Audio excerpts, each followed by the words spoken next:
Okay, सो पहले introduction, फिर class start करेंगे। इतना सीरियस होके क्यों बैठे हो? रिलैक्स, पढ़ाई करने हैं, टेंशन मत लो। तुम लोग सीरियस होके बैठे हो। तो पहले मेरा introduction, my name is C Abhijit Sahu. मैं आप लोगों को डायरेक्ट टैक्स पढ़ाने वाला हूँ, ठीक है। इतना ही। अभी आप लोगों का बोलो भाई। इतना फॉर्मेलिटी नहीं भाई, मेरे क्लास में आराम से बैठ के आराम से बोलो। हाँ। अच्छा, साहू साहू मैचिंग। अभी जनवरी में फर्स्ट अटेम्प्ट ये फाउंडेशन क्लियर किया। सी फाउंडेशन क्लियर हो गया, चलो बढ़िया। कितना मार्क्स आया भाई? 272 आउट ऑफ 400, चलो बढ़िया। अकाउंट्स में कितना था? 47। कॉमर्स या फिर science? Good evening sir. Good evening, क्या नाम है भाई? समीर सर। समीर। समीर, अच्छा मिले थे यार वो रोहित सर के उसमें हाँ मिले थे ना। हाँ हाँ हाँ, हाँ। ओके ओके, ठीक ठीक। आया नहीं यार तू? सर मैं गांव में हूँ, थोड़ा अच्छा एक्सीडेंट अच्छा, चल हो चल गया, चल, रेस्ट कर रहा हूँ। ठीक है ठीक है, ओके। हाँ भाई, आपका? दिव्या। हाँ। कितना मार्क्स फाउंडेशन में? फाउंडेशन नहीं दिया, ग्रेजुएशन अभी कंप्लीट किया, कैट एग्जाम दिया। Direct entry? डायरेक्ट एंट्री फिर इंटर ना, सी इंटर या फिर सी एम इंटर? सी में इंटर। सी एम इंटर, चलो ठीक है, डायरेक्ट एंट्री फिर। ओके, आपका भाई? हम्म। अच्छा, ओके। सी फाउंडेशन जनवरी में थी। कितना मार्क्स? 200। किस्मत वाले हो भाई, करेक्ट 200। आपका? हम्म। ओके, फाउंडेशन क्लियर हुआ। सी एम ए फाउंडेशन, अच्छा सी एम ए इंटर फिर। ओके, कितना कितना मार्क्स रहा? 240, 246, चलो। आपका मैडम? मयांसी। ओके, फाउंडेशन या फिर डायरेक्ट एंट्री? जनवरी, हाँ। कितना? जनवरी 26। कितना मार्क्स? 200। ओ, ऑलमोस्ट बॉर्डर लाइन क्लोज, ठीक है। चलो, तो अभी आप लोग फाउंडेशन क्लियर करके इंटर में आए हो, तो मैं आपको थोड़ा सा बता दूं what you are going to see in inter. तो देखो, अगर इसको अपने कंपेयर करें ना फाउंडेशन के साथ, considering the volume of the course, ये 3 टाइम्स है। Foundation into 3 equal to inter. Okay, तो मेहनत भी 3 गुना करना पड़ेगा, बराबर। उस हिसाब से अपने को पढ़ाई करना है फ्रॉम डे 1, बराबर। इंटर का अटेम्प्ट कब है तुम लोगों का? जनवरी 27। So almost you have 10 months, 10 months के आसपास है, ठीक है। तो 9-10 मंथ्स जो भी आपके पास है, तो ये आपको ये माइंडसेट के साथ मेहनत करना है कि that January 27 should be your last attempt and first and last attempt. Okay, तो उस हिसाब से मेहनत करना है। और मैंने आपको ये भी बता दिया कि दैट किस क्वांटिटी में आपको मेहनत करना पड़ेगा। फाउंडेशन एग्जाम क्लियर करने के लिए जितना भी आपने मेहनत किया है उसका 3 गुना, बिकॉज यहाँ पर कोर्स 3 गुना है, बराबर। ओके, और जहाँ तक बात है सीए वालों का, सीएमए वालों तुम लोग का तो अभी 8 पेपर ही है। तुम लोग का 8 पेपर है, सीएमए तुम दोनों सीएमए ना, हाँ। तुम दोनों का तो अभी 8 पेपर है इंटर में, बट हम सीए वालों का भाई देख लो, पेपर 6 हैं। और 6 पेपर में क्लियर करना थोड़ा सा मुश्किल है एज कम्पेयर टू 4 पेपर। उसका लॉजिक मालूम है या नहीं मालूम है? 6 पेपर क्यों डिफिकल्ट है as compare to 4 paper? Paper कम हो गए, बट फिर भी मैं बोल रहा हूँ क्लियर करना थोड़ा सा मुश्किल है। रीजन बिंग, अगर आपके 4 पेपर्स होते ना, मैं ग्रुप वाइज बात कर रहा हूँ, एक ग्रुप में 4 पेपर, अगर आपके 8 पेपर होते तो paper 1, paper 2, paper 3, paper 4। Okay, total आपको कितना चाहिए आउट ऑफ 400? आउट ऑफ 400 कितना चाहिए? मैं एक ग्रुप वाइज बात कर रहा हूँ, ठीक है। आपको चाहिए 200 अगर 4 पेपर होते। ओके, देखो भाई, 4 पेपर में एक पेपर तो आपका अच्छा रहेगा ही। एक पेपर तो लगता होता ही है ना कि यार ये पेपर मेरे को अच्छा लग रहा है, थोड़ा इंटरेस्ट आ रहा है, तो उसमें तो भाई तुम देखो 70 ले ही आओगे। ओके, 70 ले ही आओगे। तो बाकी में और कितना चाहिए आपको? 130 चाहिए। 130 चाहिए, तो अगर आप इधर 40 और एक में अगर 50 कर भी लेते हो तो यार बन जाता है ना। तो एक पेपर अच्छा करने से भी हो जाता था, इधर बन जाता था अगर 4 पेपर रहता था। लेकिन अब हो चुका है 3 पेपर, 1, 2, 3। आपको कितना चाहिए? 150 आउट ऑफ 300। कम से कम 2 पेपर में आपके 60-60 होने चाहिए और एक में 40। टोटल आ रहा है 160, एक 10 मार्क का, फिर ग्रॉस भी तो अपने को लेके चलना रहता है भाई, थोड़ा इधर उधर हो गया। तो भाई इधर क्या होता है ना, इधर कम से कम तुम्हारे 2 पेपर अच्छे होने चाहिए। अगर टोटल ग्रुप पे 3 ही पेपर है ना, आउट ऑफ दोस 3 पेपर्स कम से कम 2 पेपर आपके स्ट्रांग होने चाहिए। बट जब 4 पेपर था ना, तो एक पेपर स्ट्रांग करने से बाकी पेपर्स भाई मैनेज हो जाते थे। तो वो एक फैक्टर है जो आपको ध्यान रखना पड़ेगा, ठीक है। ओके, अच्छा, और बताओ आपके मन में और क्या कन्फ्यूज़न है। क्लास तो स्टार्ट करेंगे, ठीक है। अभी आप लोग बताओ और आपके मन में क्या कन्फ्यूज़न है सीए इंटर को लेके, एनीथिंग। ऑनलाइन वालों आप लोग भी पूछ सकते हो कुछ भी। अरे कुछ तो कन्फ्यूज़न होगा कि सब मालूम है, कुछ भी, anything that you want to ask. MCQ मैंने सुना था पेपर में इंट्रोड्यूस इंटर फाउंडेशन में नहीं है क्या एमसीक्यू? है, लेकिन अलग ही सब्जेक्ट है। मैथ्स का एमसीक्यू है तो सब एमसीक्यू है। Yes correct, maths and economics MCQ है, एंड अकाउंट्स और लॉ में एमसीक्यू नहीं है। That is completely, that is your, theory. No not theory, is subjective. Okay correct. यहाँ पर सारे पेपर्स में आपके 6 पेपर्स हैं, 6 पेपर्स में in all the papers you have MCQs of 30 marks. Okay, तो सर अच्छी बात है ना, 30 मार्क्स का एमसीक्यू है। नहीं, अच्छी बात नहीं है, मैं रीज़न बताता हूँ क्यों। यहाँ पर क्या होता है, जो एमसीक्यूज हैं this are not direct MCQs. जैसे कि आप लोग बचपन में एमसीक्यूज देखे होंगे ना, डायरेक्ट वन लाइनर एमसीक्यू। एक लाइन का क्वेश्चन है, उसके नीचे 4 ऑप्शन है, आपको वो लाइन क्वेश्चन पढ़ना है एंड 4 ऑप्शन में से करेक्ट ऑप्शन टिक करना है। तो यार एमसीक्यू है, यहाँ पर भी 4 ऑप्शन है, बट जो क्वेश्चन है ना that is a case study based question. What is the meaning of this case study based question?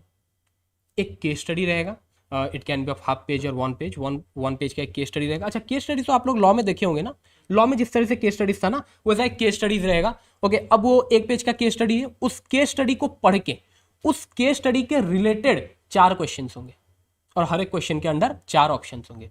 पहले वो केस स्टडी को आपको स्टडी करना पड़ेगा, उसके बाद क्वेश्चन को पढ़ना पड़ेगा and you have to pick the right option. तो यहाँ पर वो एक बात है जो तुम्हें थोड़ा सा ध्यान रखना पड़ेगा। You have to conceptually clear, तुम्हारा कॉन्सेप्ट क्लैरिटी होना चाहिए to solve those case studies, to understand those case studies. Okay, तो अगर concept clarity, I don't think बहुत ज़्यादा कोई दिक्कत होना चाहिए, बट इतना क्लियर रख लो भाई कि ये वो बचपन वाले एमसीक्यू नहीं होने वाले। ओके ठीक है, हाँ, और कुछ एनीथिंग एल्स? नहीं, चलो ठीक है, फिर स्टार्ट करें, अपने क्लास स्टार्ट करें। अच्छा, तो बताओ 2 क्लासेस में क्या पढ़े हो अभी तक? अरे अकाउंट्स और जीएसटी में क्या पढ़े वो तो बताओ। हाँ हाँ, branch accounting, branch accounting, okay. और जीएसटी में? GST basics. हाँ अभी जीएसटी में, हाँ भाई तू जीएसटी में इनडायरेक्ट टैक्स पढ़ा? अबे मतलब ही सेम होता है। अरे मतलब यस, बेसिक्स पढ़े हम जीएसटी में, है ना। तो आज अपने इनकम टैक्स में भी बेसिक्स पढ़ने वाले हैं, ठीक है। ओके, बेसिक कॉन्सेप्ट्स, चैप्टर का भी नाम है बेसिक कॉन्सेप्ट्स, ठीक है। तो एक बार चैप्टर स्टार्ट करने से पहले मैं आपको बता देता हूँ अपना ये जो सिलेबस है उसमें 6 सब्जेक्ट्स है, ये तो आप लोगों को मालूम है। जो अपना पेपर नंबर 3 है,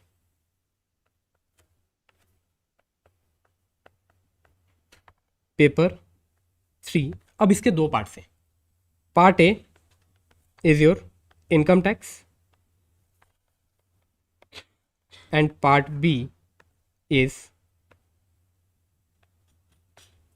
जीएसटी, बराबर। ओके, अच्छा, इसके अलावा और अपने जो 5 पेपर से वो तो आप लोगों को मालूम ही होगा, accounts, law and costing, FMSM, audit, बराबर। और भाई तुम दोनों के तो 8 पेपर्स होंगे, है ना। अब देखो मुझे 8 पेपर्स का आइडिया नहीं है भाई सीएमए में क्या 8 पेपर्स है, बट हाँ इतना मैं आपको जरूर बता सकता हूँ यार, जो आपका इनकम टैक्स एंड जीएसटी का सिलेबस है दैट इज कंप्लीटली सिमिलर, चाहे वो सीए हो या फिर सीएमए। ओके ठीक है, बाकी आप लोगों के क्या 8 पेपर्स है आप लोग को आई थिंक मालूम ही होगा, मुझे यार मालूम नहीं है, ठीक है। ओके, नेक्स्ट इज, अब जहाँ तक बात है मार्क्स का, पेपर 3 टोटल आपका 100 मार्क्स का होता है। Out of that income tax 50 marks, GST 50 marks. Okay,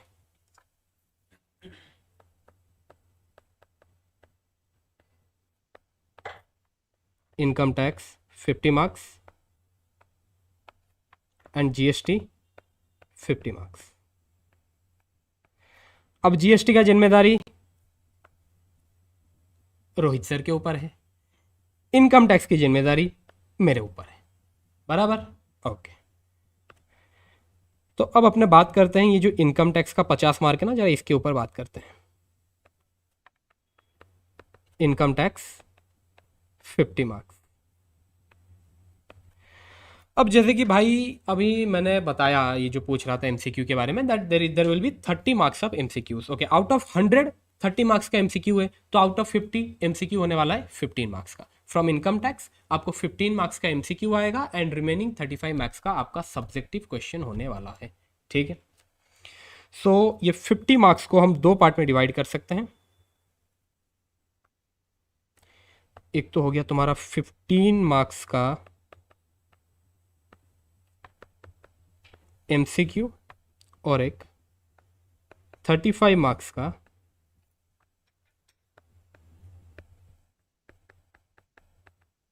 subjective, that is लिखने वाले question you have to solve.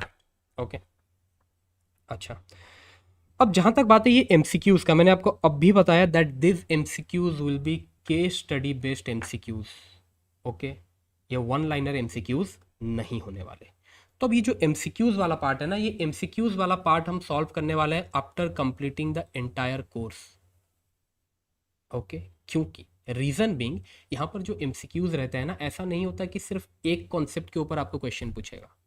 There will be merger of various concepts. एक कॉन्सेप्ट चैप्टर 2 का होगा, एक चैप्टर 3 का होगा, एक चैप्टर 5 का होगा। तीनों कॉन्सेप्ट को मिला के एक केस स्टडी बनाएगा और उसके ऊपर क्वेश्चन पूछेगा। तो ये एमसीक्यू सॉल्व करने से पहले अपना पूरा सिलेबस कंप्लीट होना जरूरी है, बराबर। तो ये अपने करने वाले हैं क्लास के लास्ट में, और क्लास में भी नहीं कराने वाले, मैं उसका लेक्चर फ्रीली यूट्यूब में प्रोवाइड कर दूंगा। ओके, ठीक है, तो एमसीक्यूज का तो अभी अपने को टेंशन है नहीं। ठीक है, कम से कम मैं आपको 50 केस स्टडी सॉल्व करवाने वाला हूँ। ठीक है, that is freely available in YouTube, तो आपको देखना है। बट हाँ भाई, ये एमसीक्यूज आप तभी सॉल्व कर सकते हो जब आपका कॉन्सेप्ट क्लैरिटी होगा। तो अभी जो नेक्स्ट 4 मंथ से, अभी अपना चल रहा है मार्च एंड हो गया, मैं आप लोगों का कोर्स खत्म करने का टारगेट रखा हूँ by 20th July. 20th July is my target, मैं आपका कोर्स खत्म करने का सोचा हूँ। तो ये जो 4 महीना है, ये 4 महीने में अपना सिर्फ और सिर्फ एक ही फोकस रहेगा, दैट इज़ कॉन्सेप्ट क्लैरिटी। जो अपना ये 50 मार्क्स का इनकम टैक्स है, इसके ऊपर कॉन्सेप्ट क्लैरिटी अपना होना चाहिए। क्योंकि एक बार अगर आपका वो कॉन्सेप्ट क्लैरिटी आ गया, चाहे वो सब्जेक्टिव हो चाहे वो एमसीक्यू हो, you can easily solve it, बराबर। ओके, ठीक है, तो अभी जो अपने पढ़ने वाले हैं उसके साथ ही साथ ये जो सब्जेक्टिव वाला 35 मार्क्स है। सर हाँ बोल भाई। सर 35 मार्क्स में क्या न्यूमेरिकल आता है या theory question sir? Theoretical questions एक रहेगा, एक थ्योरेटिकल क्वेश्चन रहेगा, लास्ट वाला क्वेश्चन, लास्ट वाला क्वेश्चन थ्योरेटिकल रहेगा, लेकिन बाकी जो क्वेश्चन है वो न्यूमेरिकल्स रहेंगे, वो प्रैक्टिकल क्वेश्चंस रहेंगे। ओके, अब देख अपना ये जो सिलेबस है ना, इसमें थ्योरेटिकल चैप्टर 2 ही है, एक है चैप्टर 1 और एक है लास्ट वाला चैप्टर। तो आउट ऑफ दिस 2 चैप्टर्स कोई एक चैप्टर से एक थ्योरेटिकल क्वेश्चन पूछेगा, लास्ट वाला। ओके, बाकी सब प्रैक्टिकल क्वेश्चन आने वाले। ठीक है, तो बेसिकली अगर मैं बोलूँ ये जो इनकम टैक्स वाला सब्जेक्ट है, it is your practical subject only. और जो थ्योरेटिकल क्वेश्चन है भाई, उसका टेंशन लेने का बिल्कुल जरूरत नहीं है, मैं वो आराम से करवा दूंगा आप लोग को। ठीक है, ओके। 90% न्यूमेरिकल्स है। हाँ यस यस यस, तो ऐसा ही समझ ले भाई कि 90% तो न्यूमेरिकल्स ही है, मैं बोल रहा हूँ it's a practical subject only. Okay, अच्छा बीकॉम, तू भाई बीकॉम, बीबीए, बीकॉम, तो बीबीए में आई थिंक इनकम टैक्स है ना, तो पढ़ा तो होगा ही, बट वहाँ पर तुम जो पढ़े होगे वो पूरा थ्योरेटिकल अप्रोच है।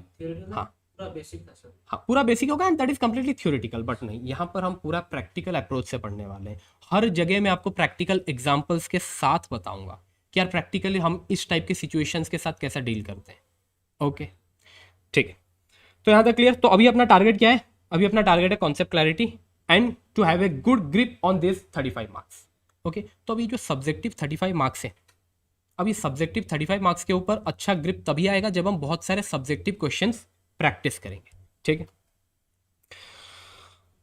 अब नेक्स्ट है अबाउट बुक्स। अब बुक्स आपको 2 मिलेगा, एक पहला कॉन्सेप्ट बुक,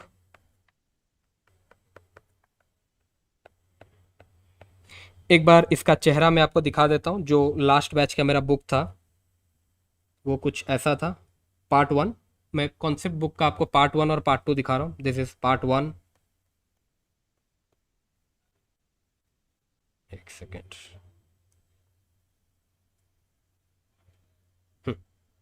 ये है अपना पार्ट 1 ऑफ कॉन्सेप्ट बुक, इसमें 5 चैप्टर्स है। ओके ठीक है, एंड पार्ट 2 ये रहा।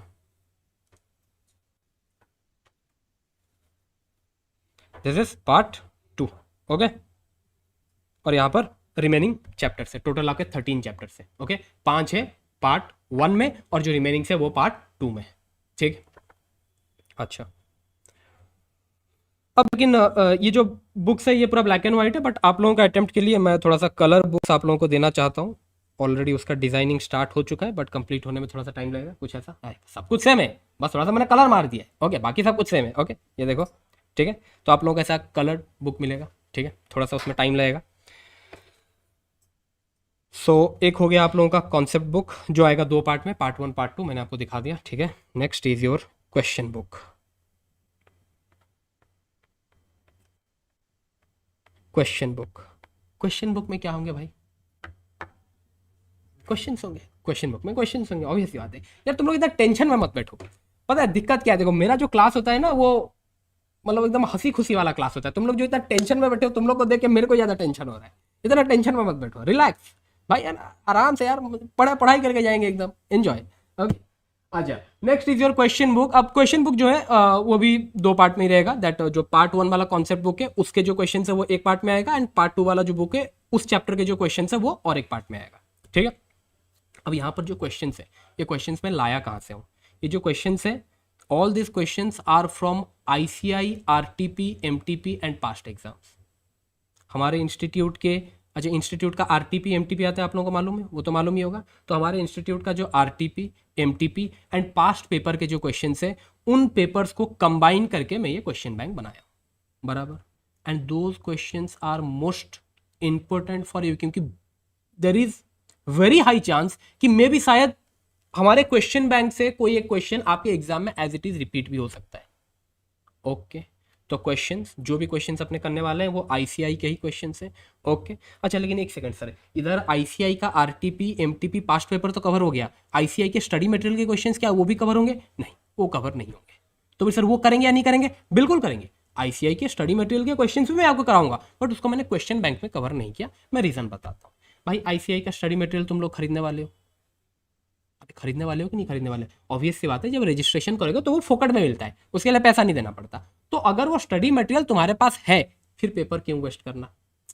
बुक प्रिंट करने में पेपर लगता है ना, सेव पेपर सेव ट्री। तो इसीलिए मैं वो क्वेश्चन इधर ऐड नहीं करता हूँ।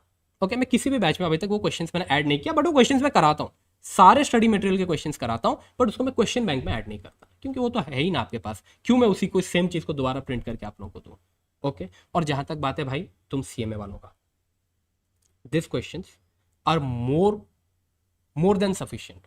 अगर आप ये क्वेश्चंस, ये जो ICI के क्वेश्चंस है, क्योंकि देखो यार, मैं दोनों क्वेश्चंस दिखाऊं, CMA के क्वेश्चंस दिखाऊं, CA के भी क्वेश्चंस दिखाऊं। CMA के जो क्वेश्चंस रहते हैं वो एज कंपेयर टू CA के क्वेश्चंस थोड़ा सा इजी रहते हैं, एज कंपेयर अगर आप करोगे ना, इजी रहते हैं। तो अगर आप ये क्वेश्चंस सॉल्व कर रहे हो तो यार आपके क्वेश्चंस तो मीन्स CMA एग्जाम के क्वेश्चंस तो आपसे आराम से बनेंगे, उसका कोई दिक्कत वाला बात नहीं है।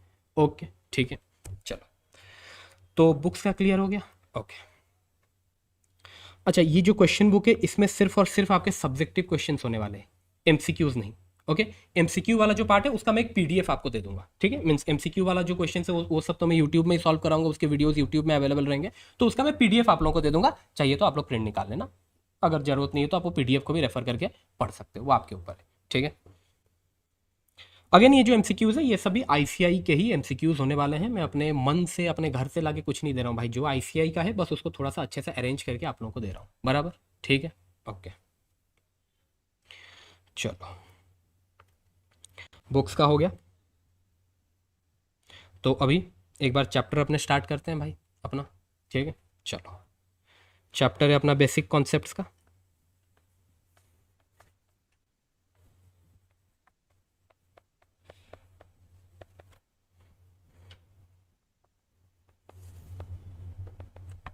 लेक्चर 1। चलो, तो फिर अपना सब्जेक्ट का नाम है भाई इनकम टैक्स। अभी तुम लोग मुझे बताओगे, तुम लोग इनकम टैक्स के बारे में क्या जानते हो? ऐसा तो सर हमने नहीं सोचा था, हम तो सोच के आए थे आप ही बताओगे सर। नहीं, मेरे क्लास में ऐसा नहीं होता भाई। मेरे क्लास में पहले तुम लोगों को बताना पड़ेगा तुम लोग क्या जानते हो, फिर मैं बताऊंगा मैं क्या जानता हूँ। बराबर, बोलो भाई।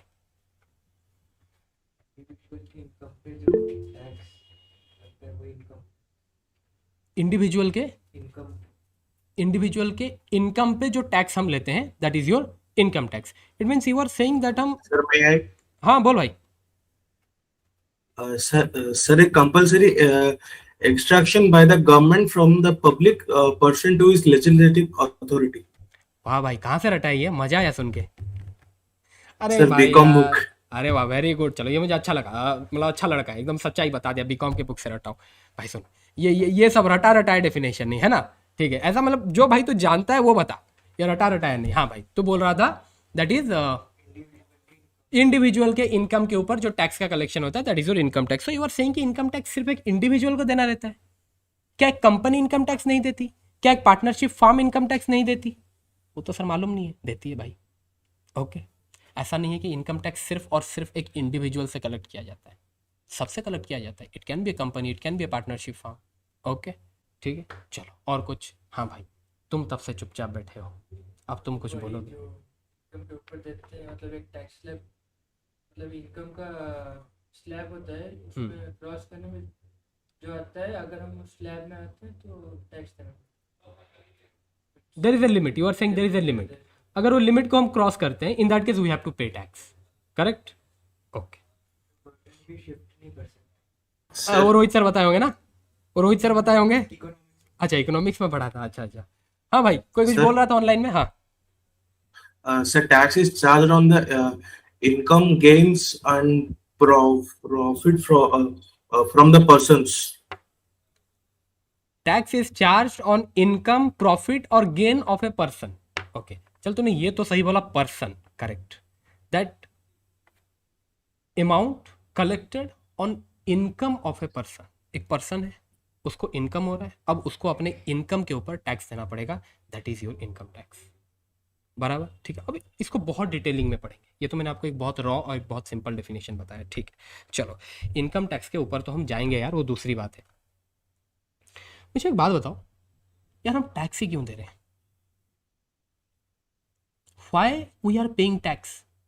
पैसा मेरा, ए रुक भाई मेरे को खत्म करने दे, ये थोड़ा सा बाजू हो भाई, वो दिख नहीं रहा है मेरे को।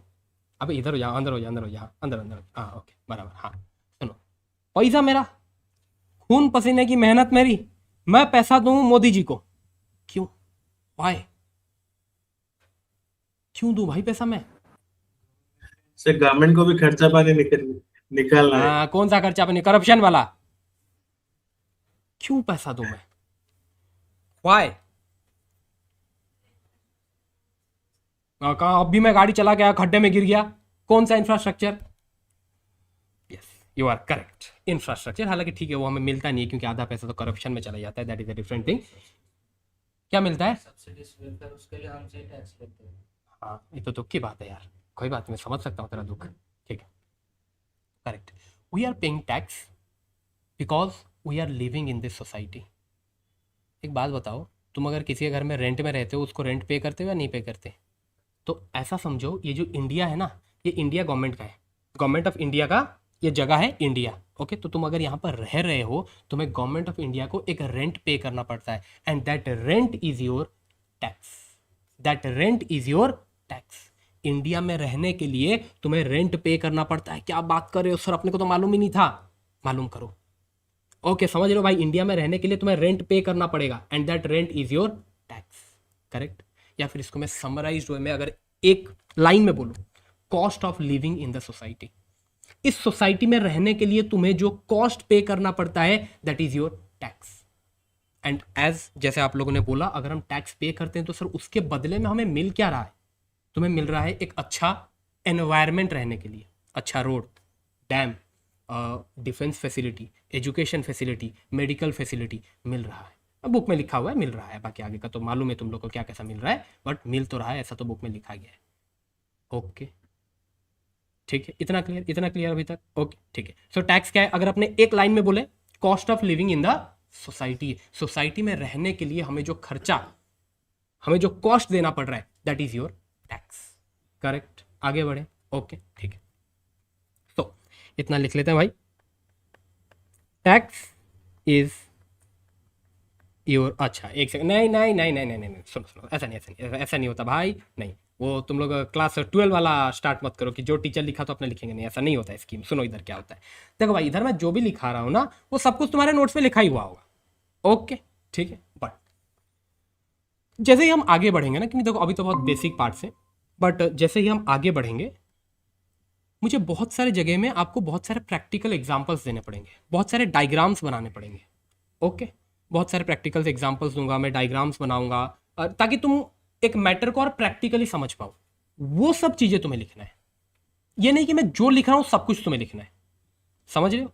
ओके अब उसके लिए आपको एक सेपरेट कॉपी बनाना पड़ेगा, ओके इतना बड़ा कॉपी जरूरत नहीं है, एक छोटा सा डायरी भी बना लो तो भी चल जाएगा, ठीक है ये भी कोई दिक्कत नहीं है। मैं बोला अगर छोटा सा एक डायरी भी बना दो तो भी बन जाएगा काम। उसमें करना क्या है, जो भी मैं प्रैक्टिकल एग्जांपल्स दे रहा हूँ, जो भी मैं डायग्राम्स बना रहा हूँ, ताकि तुम्हें कॉन्सेप्ट और बेहतर तरीके से समझ में आए, वो सब तुम्हें नोट करना है, क्लियर? अब देखो ये तुम्हारे ऊपर है कि मुझे क्या लिखना है क्या नहीं लिखना। अब मैं हर जगह तो आपको बता नहीं सकता भाई इसको छोड़ दो, इसको लिखो, इसको छोड़ दो। अब मैं लिखा रहा हूँ, तुम्हें लगता है कि हाँ यार ये सर जो एग्जाम्पल दिए अच्छा है, या फिर सर ये जो लिखा रहे हैं ये मैं अगर लिख लूँ तो मुझे फ्यूचर में काम आए, तो तुम वो लिख सकते हो। सब कुछ लिखने का जरूरत नहीं है, क्योंकि यहाँ पर मैं बहुत ऐसे चीज़ें लिखाने वाला हूँ जो ऑलरेडी नोट्स में लिखा हुआ है, तो उसको लिख लिख के अपना एनर्जी वेस्ट करके कोई मतलब नहीं है। इट्स बेटर कि जो मैं बोल रहा हूँ वो सुनो, समझ में? ओके ठीक है चलो। ये सब नोट्स कॉन्सेप्ट बुक में होगा, कौन सा?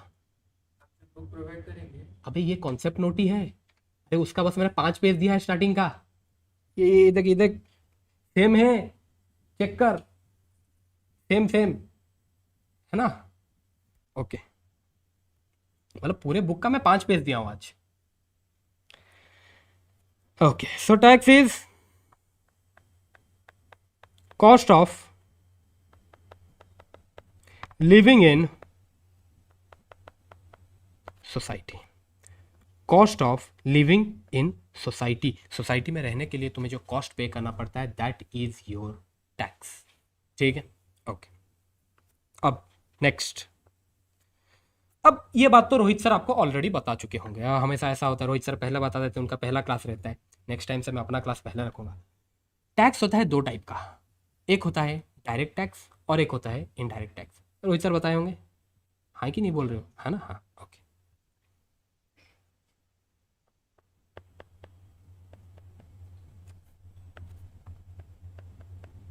Direct tax and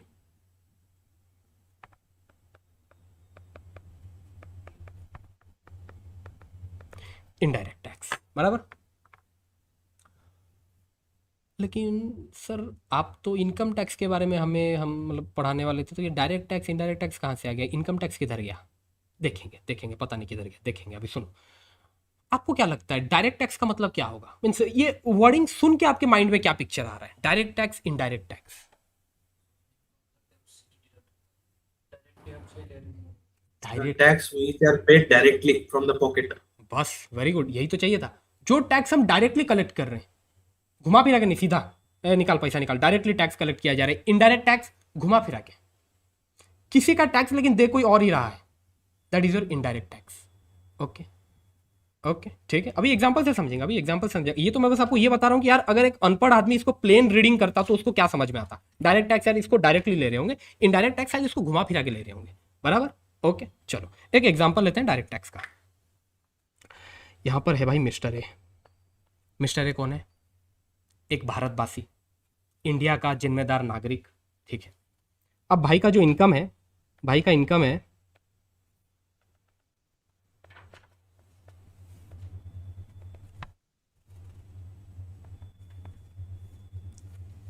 1.5 CR, 1.5 crore का भाई का इनकम है, अमीर आदमी है। ओके ये मैं एनुअल इनकम का बात कर रहा हूँ, नॉट मंथली इनकम, इतना भी अमीर नहीं है, ठीक है। अब इसके ऊपर जो टैक्स आ रहा है ना, अब सर टैक्स कैसे कैलकुलेट करते देखेंगे, वो अभी अपना टेंशन लेने का बात नहीं है, वो देखेंगे। ओके चलो, ये जो आपका 1.5 करोड़ का उसका इनकम है, इसके ऊपर उसका टैक्स आ रहा है 20 lakh, let suppose. Okay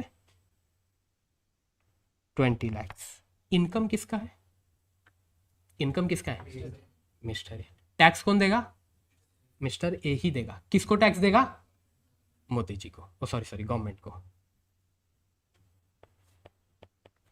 So Mr. A is going to pay 20 lakhs to the government. Paid 20 lakhs to government. ऐसा हो सकता है क्या मिस्टर ए बोले कि नहीं यार मेरे को नहीं देना, मेरे बदले कोई और टैक्स दे दे? ऐसा हो सकता है? नहीं हो सकता भाई, तेरा इनकम है, पैसा तूने कमाया है, ओके, तो अभी टैक्स तेरे को ही देना पड़ेगा, बराबर? This is your direct tax, this is your income tax, okay. Direct tax is a tax which is levied directly on the income of a person. Direct tax is a tax which is levied directly on income of a person. मैंने individual नहीं बोला, मैंने person बोला, difference है, देखेंगे. Correct, levied directly on income of a person, बराबर, okay. अब direct tax का एक एग्जाम्पल है income tax. Income tax is a direct tax. एक पर्सन जो भी इनकम कमाता है उसके ऊपर उसे टैक्स देना रहता है गवर्नमेंट को. That is a example of direct tax. तो भाई सर इनकम टैक्स के अलावा और भी कोई डायरेक्ट टैक्स रहता है क्या? हाँ, पुराने जमाने में हुआ करता था वेल्थ टैक्स, अभी नहीं है, पहले हुआ करता था. इवन मैं भी नहीं पढ़ा हूँ वेल्थ टैक्स, ओके, ऐसा हुआ करता था, ठीक है. नेक्स्ट आते हैं इनडायरेक्ट टैक्स के बारे में. रोहित सर तो इसके बारे में ऑलरेडी आप लोगों को बहुत कुछ बता चुके होंगे, बट फिर भी मेरा जिम्मेदारी बनता है क्योंकि मैं तो घर से यार पढ़ के आया हूँ, मैं भी बताऊँगा थोड़ा बहुत, ठीक है, ओके. अब बात करते हैं इनडायरेक्ट टैक्स का. जैसे कि यार ये पढ़ के समझ में आ रहा है यार, इसका कलेक्शन थोड़ा सा घुमा फिरा के होने वाला है. भाई वो लाइट लगाना, उधर वाला देख ले, कोई ना कोई स्विच तो होगा ही. हाँ बस ठीक है, अच्छा तुक्का लगाया, MCQ अच्छे जाएंगे तेरे, ठीक है. सो इनडायरेक्ट टैक्स, इसको पढ़ के समझ में आता है भाई इसका कलेक्शन थोड़ा सा घुमा फिरा के होने वाला है, कुछ तो ऐसा घुमा फिरा के होने वाला है, ओके.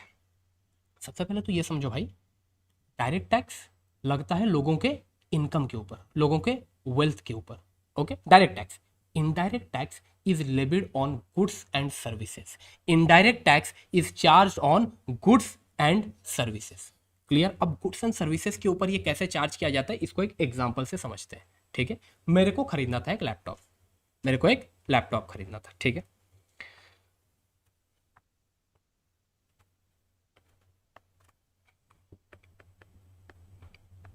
मिस्टर ए, मेरे को लैपटॉप खरीदना था, तो मैं कहाँ जाऊँगा भाई? दुकान जाना पड़ेगा, ओके. तो मैं गया एक शॉप में, एक लैपटॉप की दुकान में मैं गया. दुकान में गया, मैं उसको बोला कि भाई एक लैपटॉप चाहिए, ऐसा ऐसा कन्फिग्रेशन है, ऑल दिस माई रिक्वायरमेंट्स, तो मेरे को बता भाई लैपटॉप कितना पड़ेगा. वो मेरे को बोला सर अगर आपको लैपटॉप चाहिए ना, लैपटॉप का रेट है 60,000 प्लस इसके ऊपर आपको एक GST पे करना पड़ेगा 18% का. GST पे करना पड़ेगा 18% का. 18% का GST कितना आ रहा है भाई? कंफर्म? 10,800. 10,800 का GST पे करना पड़ेगा. तो मुझे बोलो as a customer mister A, मैं दुकानदार को कितना पे करने वाला हूँ? 70,800 में पे करने वाला हूँ दुकानदार, बराबर. लेकिन ऐसा क्यों यार? मैं जो लैपटॉप ले रहा हूँ वो तो 60,000 रुपये का है, ये जो एक्स्ट्रा 10,800 में दे रहा हूँ ये मैं क्यों दे रहा हूँ भाई? This is your indirect tax, this is your GST charge on goods purchased bye mister A. Mister A जो गुड्स परचेज कर रहा है दैट इज योर लैपटॉप, उसके ऊपर ये इनडायरेक्ट टैक्स चार्ज किया गया है and amount of that indirect tax is 10,800, बराबर, ओके, ठीक है. लेकिन सर टैक्स तो गवर्नमेंट लेती है ना, इस शॉपकीपर कैसे टैक्स ले लिया? रखेगा नहीं है भाई. शॉपकीपर जो ये GST कलेक्ट किया ना कस्टमर से, कितना कलेक्ट किया? 10,800 का. क्या वो अपने पॉकेट में रख लेगा? नहीं भाई, शॉपकीपर तो अपने पास ये 60,000 ही रखेगा, क्योंकि भाई तू जो लैपटॉप बेचा है उसका प्राइस कितना है? 60,000. तो भाई तू वो 60,000 अपने पास रख, ओके. ये जो बाकी तूने 10,800 का कलेक्शन किया ना कस्टमर से, ये तुझे पे करना पड़ेगा गवर्नमेंट को, ओके. सो एक बार ट्रांजेक्शन अगर मैं आपको बताऊं, शॉपकीपर मिस्टर ए को क्या देने वाला है? लैपटॉप, बराबर. मिस्टर ए शॉपकीपर को क्या देने वाला है? 70,800 इंक्लूडिंग GST. इतना नींद आ रहा है भाई तेरे को? इंक्लूडिंग GST, बराबर, ओके.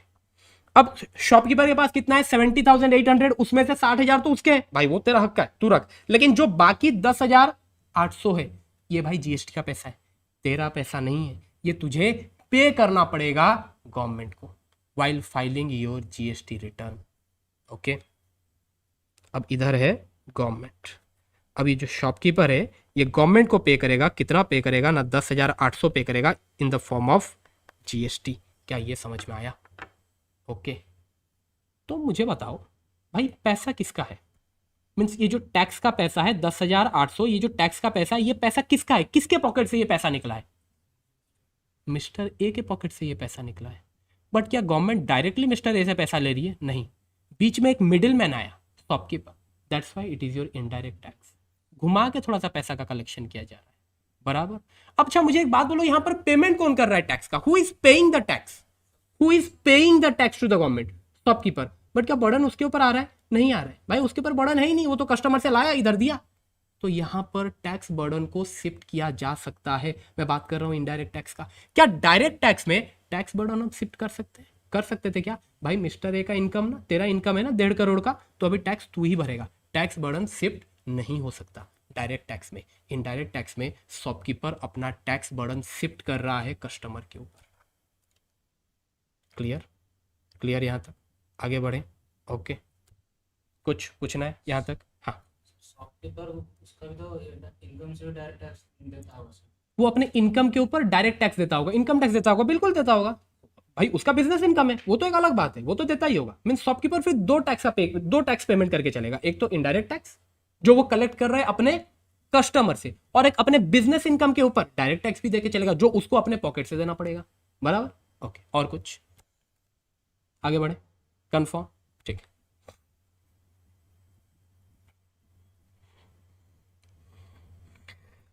तो फिर सर इनडायरेक्ट टैक्स का एक एग्जांपल मैंने आपको दिया जीएसटी। अच्छा, डायरेक्ट टैक्स के मैंने क्या एग्जांपल्स दिए थे आपको? एक इनकम टैक्स जो अपने पढ़ने ही वाले हैं, और एक मैंने एग्जांपल दिया था आपको वेल्थ टैक्स। इनडायरेक्ट टैक्स का एक एग्जांपल मैंने आपको दे दिया जीएसटी। इनडायरेक्ट टैक्स का और एक एग्जांपल है कस्टम ड्यूटी।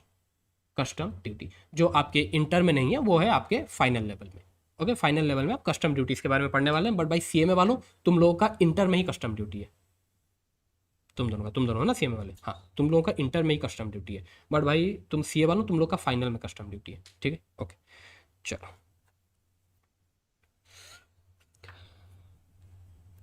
तो अब अगर इतना सब कुछ हो ही गया है, थोड़ा इधर रीडिंग भी कर लेते हैं। ओके, नहीं, थोड़ा और आगे भी पढ़ लेते हैं। इतना ये आधा पैराग्राफ रीड करके क्या ही करेंगे, थोड़ा और आगे पढ़ लेते हैं। अच्छा, तो अभी कुल मिला के बात ये समझ में आया कि यार गवर्नमेंट हमसे दो तरीके से टैक्स ले रही है, एक सीधा और एक घुमा फिरा के। मतलब तुम इमेजिन करो, तुम अगर एक छोटा सा मैगी का पैकेट खरीदते हो ना, नहीं मैगी का पैकेट आजकल छोटा आता है 5 रुपये वाला, नहीं आता शायद, 10 रुपये वाला आता है, हाँ जो भी आता है। आप एक मैगी का पैकेट भी खरीदते हो ना, उसके ऊपर भी तुम टैक्स दे के चलते हो, जो कि तुम्हें अभी तक मालूम ही नहीं था। हाँ या नहीं? अबे हाँ या नहीं?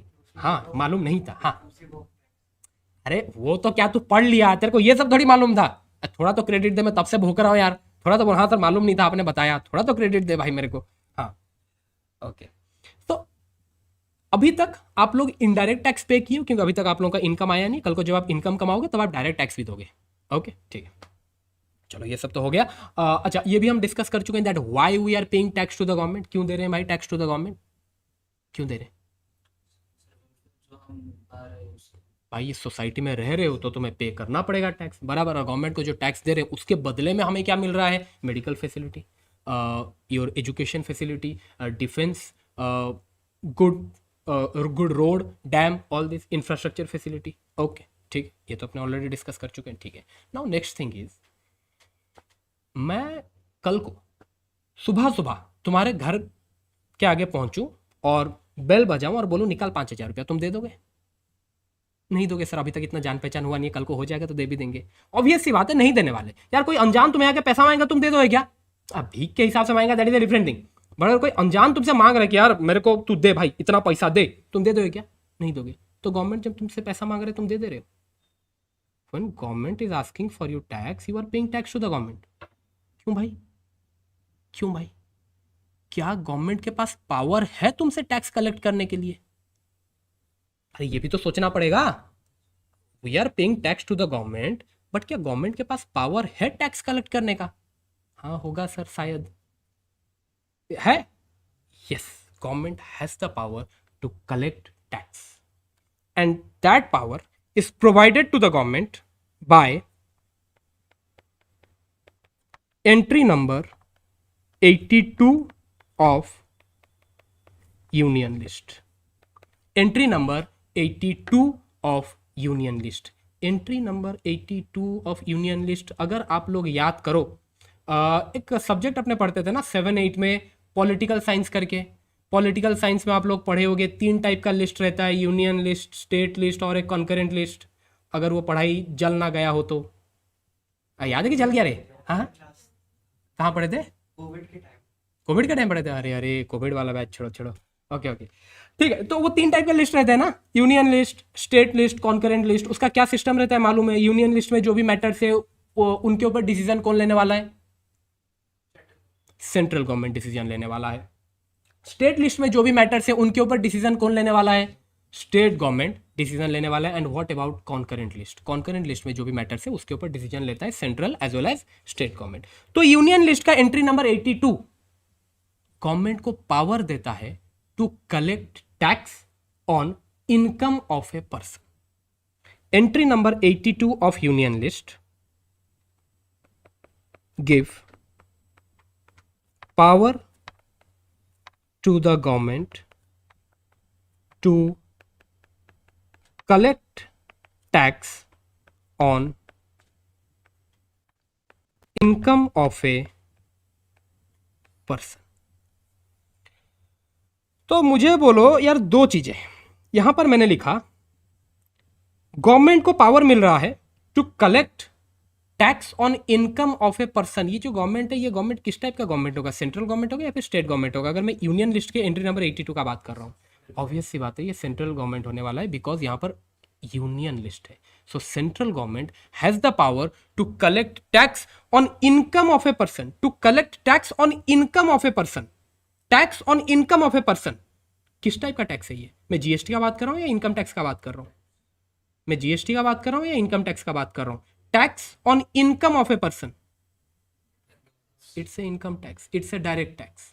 Tax on income of a person. तो क्या ये लाइन को पढ़ के हम ये कंक्लूजन में आ सकते हैं that your central government has the power to collect income tax by entry number 82 of union list? Correct, correct. आगे बढ़ सकते हैं अपने, यहां तक क्लियर है? ओके, ठीक है। सो हाँ, अब अपने को भाई क्लैरिटी है, ठीक है भाई। अगर मोदी जी कल को टैक्स मांगते हैं तो अपने मोदी जी को टैक्स दे सकते हैं। क्यों? क्योंकि मोदी जी के पास राइट है। कहां पर लिखा हुआ है? एंट्री नंबर 82 में लिखा हुआ है। ओके, लेकिन कल को अगर मोहन जी आके टैक्स मांगते हैं तो नहीं देंगे। मोहन जी के पास पावर नहीं है, मोहन जी के पास इनकम टैक्स मांगने का पावर नहीं है, बराबर। लेकिन क्या मोहन जी जीएसटी कलेक्ट कर सकते हैं? कर सकते हैं। That is a different thing. हम उसके ऊपर नहीं जाएंगे बिकॉज अपना इनकम टैक्स है, तो we will stick to income tax only. Okay, ठीक है। So income tax, who will collect income tax? Central government, Modi ji collect करेंगे, ठीक है, कर ही रहे हैं। चलो,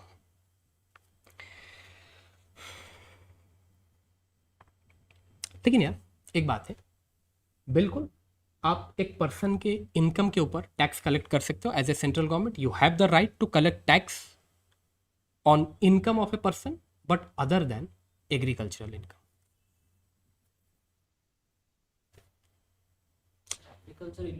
आते हैं बेटा, आते हैं, एक बार लिखने तो दे। अदर देन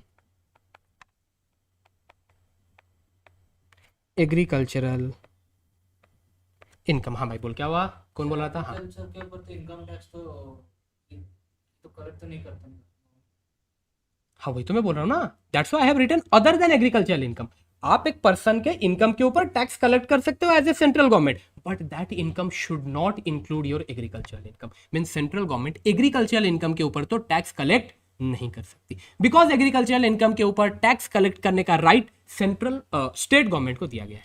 एग्रीकल्चरल इनकम के ऊपर टैक्स कलेक्ट करने का राइट स्टेट गवर्नमेंट को दिया गया है, और कुछ स्टेट गवर्नमेंट एग्रीकल्चरल इनकम के ऊपर टैक्स कलेक्ट करते हैं और कुछ स्टेट गवर्नमेंट एग्रीकल्चरल इनकम के ऊपर टैक्स कलेक्ट नहीं करते। Again that is not part of our syllabus. बस आपको इतना ध्यान रखना है, central government has the right to collect tax on income of a person, but that income should not include agricultural income.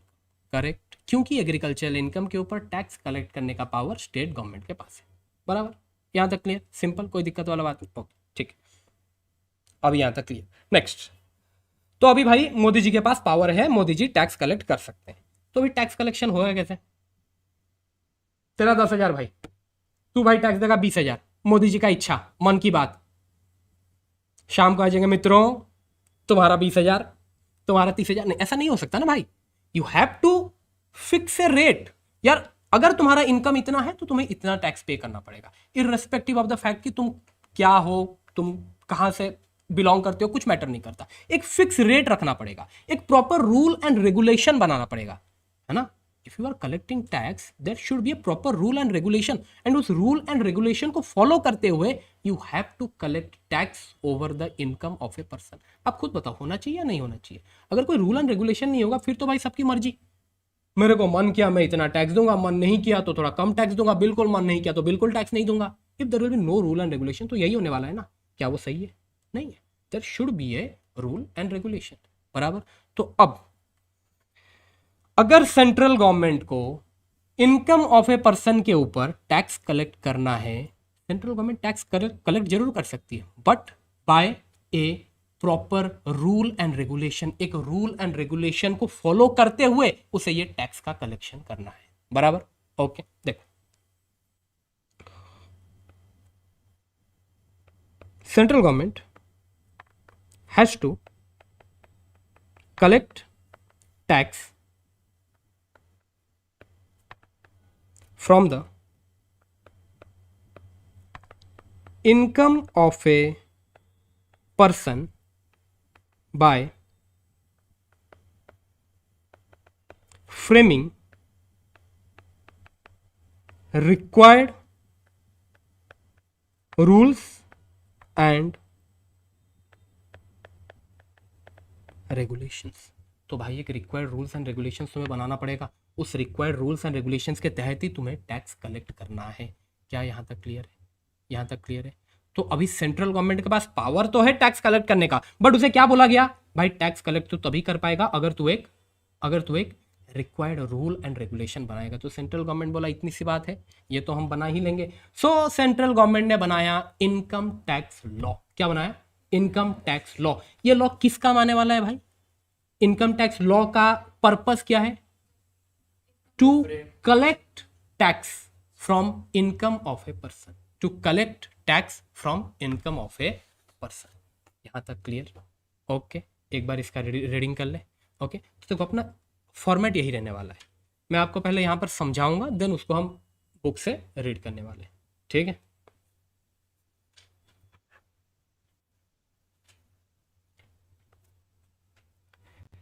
Taxes are considered to be the cost of living in a society. अगर society में रहना है तो तुम्हें cost पे करना है, that is your tax. There are two type of tax, एक है आपका डायरेक्ट टैक्स और एक है आपका इनडायरेक्ट टैक्स, बराबर। Direct tax, if tax is levied directly on income और wealth of a person. What is the meaning of direct tax? यहां पर टैक्स चार्ज किया जा रहा है डायरेक्टली ऑन इनकम और wealth of a person, then it is a direct tax. Burden of direct tax cannot be shifted, और इसका example है इनकम टैक्स और एक एग्जाम्पल मैंने आपको दिया वेल्थ टैक्स का। यहाँ पर बर्डन शिफ्ट नहीं किया जा सकता था। एग्जाम्पल याद करो, मिस्टर ए का जो 1.5 करोड़ का इनकम था उसके ऊपर टैक्स मिस्टर ए को ही पे करना था, वो बर्डन शिफ्ट नहीं कर सकता, बराबर। Indirect tax, tax is levied on price of goods and services, then it is a indirect tax। जो indirect tax है उसको चार्ज किया जाता है on price of goods and services। Example याद करो, जीएसटी हम चार्ज कर रहे थे लैपटॉप के प्राइस के ऊपर। लैपटॉप का प्राइस कितना था? 60,000 रुपया, उसके ऊपर 18% जीएसटी हमने चार्ज किया था, बराबर। गुड्स एंड सर्विस टैक्स, अच्छा एग्जाम्पल दे रहा है, दैट इज गुड्स और सर्विस टैक्स और custom duty, these are the examples of indirect tax. Indirect tax के ये दो एग्जाम्पल है, एक है आपका GST and second one is your custom duty. Custom duty आप फाइनल लेवल में पढ़ने वाले हो। In case of indirect tax, person paying the tax pass on insurance to another person. Indirect tax में ना जो टैक्स पे कर रहा है बर्डन वो हमेशा किसी और के ऊपर शिफ्ट कर देता है। मुझे हमारे एग्जाम्पल में बताओ, वहां पर टैक्स का पेमेंट कौन कर रहा था गवर्नमेंट को? शॉपकीपर। बट क्या बर्डन उसके पॉकेट में पड़ रहा था? क्या बर्डन तो पड़ रहा था customer, that is mister A के पॉकेट में, बराबर। तो वहां पर टैक्स बर्डन शिफ्ट हो रहा है। That is your indirect tax. Correct, आगे बढ़े। व्हाई टैक्स आर लेविड, हम टैक्स क्यों पे कर रहे हैं, इसके ऊपर तो हम प्रवचन ऑलरेडी सुन ही चुके हैं, कोई बात नहीं, एक बार रीड कर लेते हैं। Reason for levy of tax is that they constitute a basic source of revenue to the government. ये आप लोग न्यूज में बहुत बार सुने होंगे दैट गवर्नमेंट का जो सोर्स ऑफ रेवेन्यू रहता है ना, out of all the source of revenue a major source of revenue is tax collection. और रिसेंटली आप लोग न्यूज में सुने होंगे जो जीएसटी का कलेक्शन है ना, वो बहुत तेजी से बढ़ चुका है। जीएसटी से पहले मीन्स जब जीएसटी आया नहीं था, ये तो आई थिंक रोहित सर आप लोगों को बताए होंगे, जब जीएसटी आया 2017 से, 17 से पहले, जीएसटी से पहले हुआ करता था आपका वैट। ओके, वैट हो गया, सेंट्रल टैक्स हो गया, सीएसटी हो गया, ये सब हुआ करता था। ओके, तो उस वक्त इनडायरेक्ट टैक्स का जो कलेक्शन था ना, after introduction of GST indirect tax का कलेक्शन बहुत बढ़ चुका है। न्यूज में आप लोग सुने होंगे, अगर कभी न्यूज देखते हो तो ये आप लोग सुने होंगे, रिसेंटली इनडायरेक्ट टैक्स का कलेक्शन बहुत बढ़ चुका है, and which is a good news. Okay, so it's a basic source of revenue to the government. Government के लिए ये एक सोर्स ऑफ रेवेन्यू है। गवर्नमेंट जो टैक्स का कलेक्शन करता है, उसी टैक्स से लोगों का भलाई करता है और थोड़ा बहुत करप्शन भी। रेवेन्यू सो रेज्ड, जो रेवेन्यू गवर्नमेंट रेज कर रहा है उसको ये यूटिलाइज करता है for meeting the expenses of government. Government के कुछ खर्चे होते हैं, गवर्नमेंट के जो खर्चे होते हैं वो खर्चे करने के लिए गवर्नमेंट ये रेवेन्यू को यूज करती है। किस टाइप के खर्चे होते हैं गवर्नमेंट का? एक डिफेंस, ये तो मालूम ही है भाई, डिफेंस तो चाहिए ही चाहिए। Okay, next is your provision of education, health care, infrastructure facility like road, dam etcetera. Okay, ठीक है। नेक्स्ट ये आ जाता है सर, ठीक है गवर्नमेंट टैक्स ले रहा है बट क्या उसके पास पावर है? जी बिल्कुल पावर है। That is your entry number 82 of union list has given power to the parliament to make law on tax on income other than agricultural income. Agricultural income को छोड़ के जो अदर इनकम्स रह गए, apart from agricultural incomes, जो other incomes रह गए, उन इनकम्स के ऊपर टैक्स कलेक्ट करने का पावर किसके पास है? किसके पास है? सेंट्रल गवर्नमेंट के पास है। लेकिन सर यहाँ पर तो पार्लियामेंट लिखा है। अरे पार्लियामेंट में बैठता कौन है? सेंट्रल गवर्नमेंट वाले ही बैठते हैं, है ना? Okay, so entry number 82 has given power to central government to collect tax on income of a person, बराबर। Okay, using this central government has prepared income tax law. अब देखो भाई, टैक्स अगर कलेक्ट करना है एक रिक्वायर्ड रूल्स एंड रेगुलेशंस के अंदर रहते हुए आपको टैक्स का कलेक्शन करना है। अब उसके लिए सेंट्रल गवर्नमेंट ने बनाया इनकम टैक्स लॉ, बराबर, ठीक है। अब अपने को पढ़ना है income tax law in India. India में जो इनकम टैक्स लॉ है उसको 5 पार्ट में डिवाइड किया गया है। अब वो 5 पार्ट अपने पढ़ने वाले हैं और आज का कार्यक्रम यहां तक हम रखने वाले हैं, ठीक है। तो आज अपना काम क्या है, अपने को अभी 5 पार्ट्स पढ़ना है। Income tax law is divided into 5 parts, तो अभी उसके ऊपर डिस्कशन होने वाला है, बराबर। आगे बढ़े, ठीक है।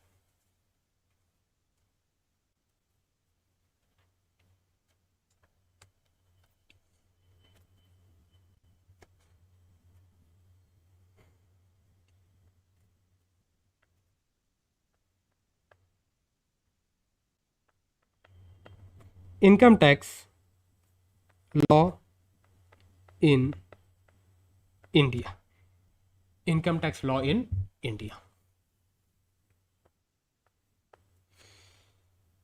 आपके हिसाब से क्या क्या होना चाहिए इसमें? इनकम टैक्स लॉ क्या क्या होना चाहिए? आई थिंक सबसे पहले इनकम टैक्स एक्ट तो होना ही चाहिए। इनकम टैक्स लॉ में अगर आप इनकम टैक्स लॉ बना रहे हो तो उसमें पहले एक एक्ट तो बनाओगे ही ना भाई तुम। ओके, जैसे कि आप लोग पढ़े होगे कंपनीज एक्ट पढ़े होगे, आप लोग सेल्स ऑफ गुड्स एक्ट पढ़े होगे, कॉन्ट्रैक्ट एक्ट पढ़े होगे। जस्ट लाइक दैट एक एक्ट बनाया गया, that is your income tax act 1961। Okay, income tax act 1961 and you all are the last batch जो ये पढ़ रहे हैं, क्योंकि इसके बाद हम पढ़ाने वाले हैं इनकम टैक्स एक्ट 2025 फॉर मालूम है थोड़ा तो टेंशन में आ गया, सुन बता रहा हूँ।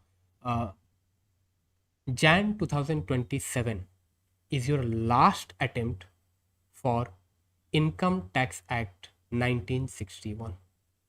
Jan 2027 अटेम्प्ट के बाद जो भी अटेम्प्ट्स होने वाले हैं उसमें एप्लीकेबल होने वाला है इनकम टैक्स एक्ट 2025। एक्ट ही चेंज होने वाला है, ये आप लोगों को मालूम है या फिर no idea? No idea regarding it?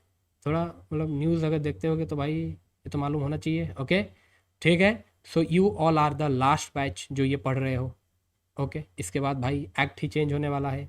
Okay ठीक है, सो ऑब्वियस सी बात है चेंज करने का ज़रूरत भी था, बहुत पुराना एक्ट हो चुका है 1961, समझ रहे हो? अभी 2026 चल रहा है, ये 26 उधर से देखोगे तो 39 45 65 ईयर्स हो गया भाई। वैसे भी सीनियर सिटीजन बन चुका है तो रिटायरमेंट तो बनता था भाई का, रिटायर कर दिए। ओके ठीक। अच्छा अब ये जो इनकम टैक्स एक्ट 1961 है इसके बारे में मैं आपको एक बढ़िया बात बताना चाहता हूँ। One of the lengthy act in India, income tax act 1961 जो हम पढ़ने वाले हैं, it's one of the lengthy act in India है, बराबर। इसमें जो सेक्शंस हैं, सेक्शन नंबर 1 से लेके 1 to 298, सेक्शन नंबर 1 से लेके 298, तो टोटल यहां पर कितने सेक्शंस हुए? 298 सेक्शंस हुए। सेक्शंस तो मालूम होगा, आप लोग पढ़े होंगे, कॉन्ट्रैक्ट एक्ट, कंपनीज एक्ट भी आप लोग पढ़े होंगे, एक्ट में सेक्शन नंबर्स रहता है। ओके तो यहां पर कितने सेक्शंस है? 298 सेक्शंस है। ओके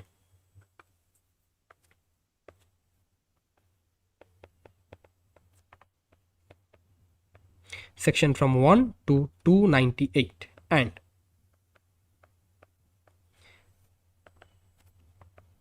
schedule 1 to 14 sections के साथ साथ 14 schedules भी है।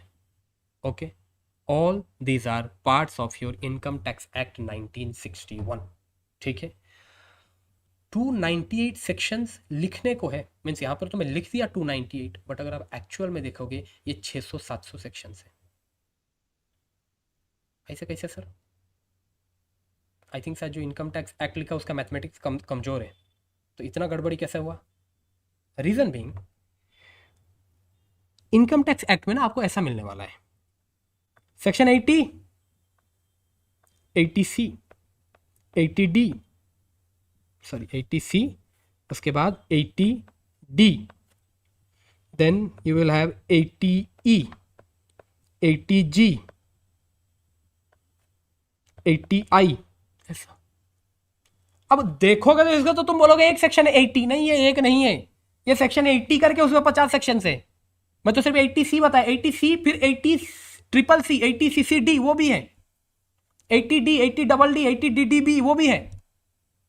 तो देखा जाए तो ये एक सेक्शन लगता है, बट इसमें बहुत सारे सेक्शन है। Are you getting my point? तो वैसे तो अगर आप नंबरिंग वाइज गिनोगे तो कितना आ रहा है? 298, पर अगर एक्चुअल में देखोगे income tax act contains almost 600 to 700 sections. तो क्या सर सारे अपने को पढ़ना है? अगर इतना पढ़ना है तो सर बता दो। सर नहीं होगा सर, छोड़ देंगे सर। नहीं भाई, सारा नहीं पढ़ना, सारा नहीं पढ़ना। We are not going to read all the sections, क्योंकि भाई कुछ फाइनल में भी तो पढ़ना है। Okay, so we are not going to read all the sections. ठीक है, तो यहां तक क्लियर? इनकम टैक्स एक्ट 1961 यहां तक क्लियर? ओके नेक्स्ट, आप लोग कंपनीज एक्ट पढ़े हो ना, कंपनीज एक्ट 2013, उसमें कुछ रूल्स हुआ करता था क्या? मतलब अब मुझे याद नहीं है यार, फाउंडेशन में रूल्स था या नहीं था, आई डोंट थिंक, नहीं था शायद। कुछ पढ़े हो क्या कंपनीज रूल्स? नहीं पढ़े हो ना? ओके चलो मैं आपको आइडिया दे देता हूँ। होता क्या है, जब आप एक एक्ट बनाते हो ना, एक्ट के साथ साथ आते हैं उसके रूल्स, एक्ट के साथ आते हैं उसके रूल्स। ठीक है, कंपनीज एक्ट 2013 आप पढ़ने वाले हो, कंपनीज रूल्स 2014 इंटर लेवल में। इंटर लेवल में आप कंपनीज एक्ट 2013 को डिटेल में पढ़ोगे, बट उसके साथ ही साथ आप पढ़ने वाले हो कंपनीज रूल्स 2014। और रूल्स हमेशा एक साल बाद आता है, जब एक्ट आता है ना, एक्ट के एक साल बाद आता है rule. Okay, so from that point of view क्या आप मुझे बता सकते हो इनकम टैक्स एक्ट 1961, तो फिर income tax rules 1962, correct, 1962। So income tax law in India का सेकेंड पार्ट है इनकम टैक्स रूल्स 1962। मुझे बताओ इनकम टैक्स एक्ट को कौन बनाया होगा आपके हिसाब से? मुझे बताओ इनकम टैक्स एक्ट को कौन बनाया होगा? भाई सारे एक्ट अपने पार्लियामेंट में ही बनते हैं, है ना। पार्लियामेंट में वो सब मस्त एकदम टेबल चेयर लेके बैठ जाते हैं, थोड़ा सा हो हल्ला करते हैं, ओके। अगर ज़्यादा हो गया तो भाई कोई फेंका फेंकी भी कर देते हैं, लेकिन जो भी करके वो अपना एक एक्ट बना लेते हैं। प्रोसेस मालूम है आप लोगों को? पहले बिल रहता है, वो बिल पार्लियामेंट में पेश किया जाता है ना। सिंह पार्लियामेंट में 2 हाउस रहता है, लोकसभा राज्यसभा। दोनों हाउस में वो बिल पास होने के बाद आपका इनकम टैक्स बिल पास होने के बाद आपका एक्ट बनता है, बराबर, ओके। तो एक्ट तो फिर बना दिया पार्लियामेंट ने, इनकम टैक्स एक्ट 1961 बना दिया पार्लियामेंट ने। अब मुझे बताओ ये इनकम टैक्स रूल्स 1962 कौन बनाएगा? Power has been given to CBDT for formation of rules. Power has been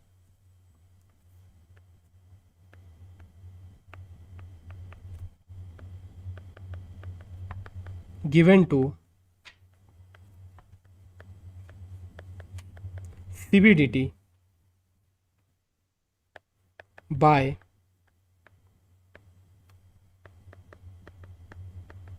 income tax act 1961। Income tax act 1961 power देता है सीबीडीटी को to form rules of this act. CBDT क्या है? Central Board of direct Tax. Central Board of direct Tax. अब ये Central Board of direct Tax sir बनाने का जरूरत क्या पड़ गया? सबसे पहले तो ये समझते हैं, फिर अपने ये समझते हैं कि इनको रूल्स बनाने का पावर क्यों दिया गया। सबसे पहले तो ये समझते हैं कि sir central Board of direct tax बनाने का जरूरत क्या पड़ा। अच्छा मुझे एक बात बताओ, इंडिया में कितने लोग हैं? इंडिया में कितने लोग हैं वो तो सर कभी गिने नहीं है टाइम निकाल के। 140-50 करोड़, बढ़ गए होंगे उससे भी ज्यादा। चल अपने 150 करोड़ लेके भी चलते हैं। 150 करोड़ चल ठीक है, उसमें से शायद 100 करोड़ टैक्स नहीं भी देते होंगे। आई थिंक 100 करोड़ अगर उनका उतना नहीं बनता होगा, उतना ज्यादा इनकम है नहीं, तो उनको टैक्स नहीं भी देना पड़ता होगा। 50 करोड़ तो टैक्स देके चलते होंगे। आई थिंक चलो लेट्स अपने पकड़ के चलते कि 50 करोड़ लोग अपना टैक्स पेमेंट करते हैं। अब ये तो हमने लोगों का बात किया, कंपनीज भी तो टैक्स पे करती हैं, पार्टनरशिप फार्म भी तो टैक्स पे करती हैं, बराबर, ओके। इतने सारे लोग टैक्स पेमेंट कर रहे हैं, अब वो लोग बराबर से टैक्स पेमेंट कर रहे हैं नहीं कर रहे हैं?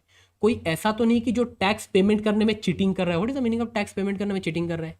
भाई जितना उसका इनकम है वो उससे कम इनकम दिखा के कम टैक्स पे कर रहा है, जिसको आप लोग ब्लैक मनी के नाम से भी जानते होंगे, ओके, काला धन। कोई वैसा वाला केस तो नहीं है। तो इन सब चीजों के ऊपर नजर रखने के लिए कोई एक होना चाहिए ना, कि वो मोदी जी करेंगे। वो तो घूमने जाएंगे ना, सॉरी वो तो विजिट में जाएंगे ना, तो ये सब फिर करेगा कौन? निर्मला जी नहीं, वो तो यार उनके पास उतना टाइम थोड़ी है कि वो अकेले पूरा देश को संभाल लेंगे। तो उसके लिए एक प्रॉपर डिपार्टमेंट चाहिए, उसके लिए लोग चाहिए, बहुत ज़्यादा मैन पावर चाहिए, and that entire department is called CBDT, central Board of direct tax. इसमें आपके इनकम टैक्स के कमिश्नर्स रहते हैं, इनकम टैक्स ऑफिसर्स रहते हैं, टैक्स कलेक्शन ऑफिसर्स रहते हैं, इन सबको मिला के बनता है आपका सीबीडीटी। इसको हम सिंपल और जनरल लैंग्वेज में इनकम टैक्स डिपार्टमेंट भी कहते हैं। अपना भुवनेश्वर में इनकम टैक्स डिपार्टमेंट देखे हो किधर है? नहीं देखे? अरे इधर ही है, सत्संग विहार, रसूलगढ़ से थोड़ा सा पीछे इनकम टैक्स डिपार्टमेंट, बराबर, देखा भाई, हाँ, ओके। तो सीबीडीटी क्यों फॉर्म किया गया समझ में आया। अब इसका काम क्या है? इसका काम क्या है?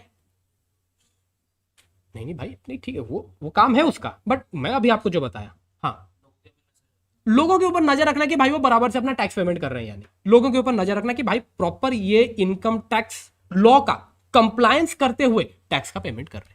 ये उनका बेसिक काम है, ठीक है, ओके। अब इनको और एक काम दिया गया, क्या?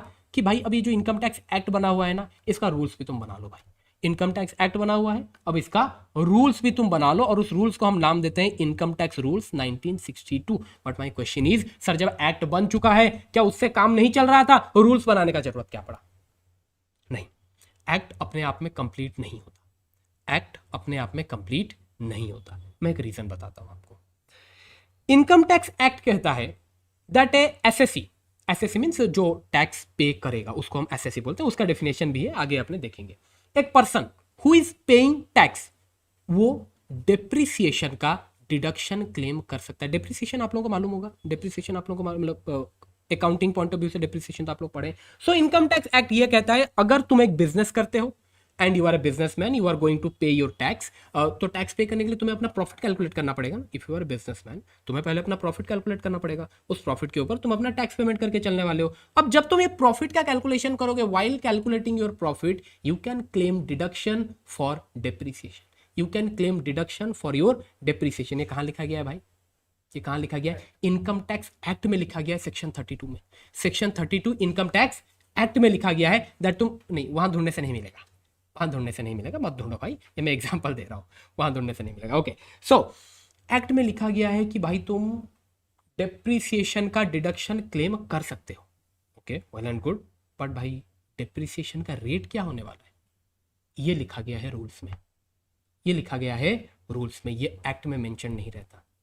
ओके, एक्ट में बहुत सारे जगहों में लिख दिया गया होगा प्रेस्क्राइब्ड लिमिट, आएंगे आप लोग, अभी हम पढ़ेंगे दैट बहुत सारी जगहों में लिखा होगा prescribed limit. What is this prescribed limit? ये सब होगा रूल्स में।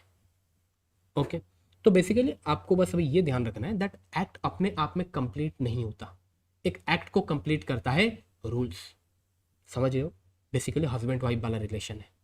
Okay, made for each other. Okay,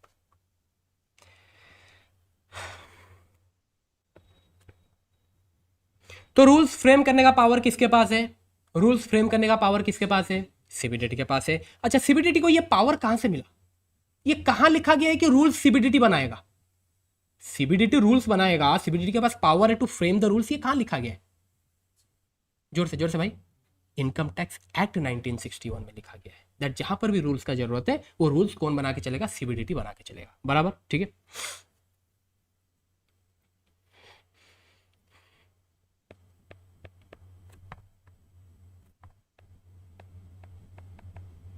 Rules are required for effective